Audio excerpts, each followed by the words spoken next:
পর্যটকদের আনাগোনায় মুখর পার্বত্য জেলা বান্দরবান। এ বিষয়ে আরো জানাতে সরাসরি যোগ দিচ্ছেন আমাদের সহকর্মী ইয়াসিনুল হাকিম। হাকিম,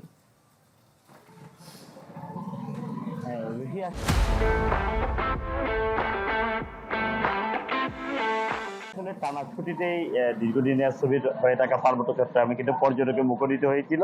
আমরা দেখেছি প্রায় টানা 10 দিনের যে ছুটি গিয়েছে, এই ছুটিতে বান্দরবানের মেঘলা নীলাচল, শৈলবাবার, প্লান্টিক লেক, দেবতাকুম, রুমা, তানসি সহ বিভিন্ন পর্যটন স্পটগুলো পর্যটকে মুখরিত হওয়ার কারণে এখানকার মানুষের যে অর্থনৈতিক যে চাকাটি রয়েছিল পর্যটন শিল্প, সেটি অনেকটা কমকে গেল, কিন্তু এই টানা ছুটিতে সেটি তারা সচল করতে পেরেছে বলে তারা আমাদেরকে জানিয়েছে। আমরা কথা বলেছিলাম হোটেল মোটেল কর্তৃপক্ষের সাথে, তারা আমাদেরকে যেটি বলছে দীর্ঘদিন করোনা, বন্যা, এরপরে প্রকৃতিক সমস্যার কারণে কিন্তু নানা সংকটে বান্দরবান জেলার পর্যটনে অনেকটা ধস নেমে এসেছিল, কিন্তু এইবারে ঈদে যেহেতু প্রত্যেকটি পর্যটন স্পট 7 উপজেলা 34 ইউনিয়নের সবগুলোতে পর্যটন ভবনের জন্য মুক্ত ছিল, সেক্ষেত্রে পর্যটকে মুখরিত ছিল এই পর্যটন নগরী। আমরা কথা বলেছি পর্যটন সংশ্লিষ্টদের সাথে, তারাও আমাদেরকে যেটি বলছে হোটেল মোটেল যে পরিমাণে বুকিং ছিল পর্যটনের প্রত্যেকটা খাতে কিন্তু এবারে প্রতিদিনে গড়ে 1 থেকে 1.5 কোটি টাকার ব্যবসা হয়েছে বলে তারা আমাদেরকে জানিয়েছে। এবং এই ব্যবসার কারণে এই ধারাবাহিকতা এবং পর্যটন স্পটগুলোতে যদি সারা বছরই এইভাবে খোলা থাকে, তাহলে আগামীতে পর্যটকে মুখরিত হওয়ার পাশাপাশি পর্যটন শিল্পের উন্নয়ন এবং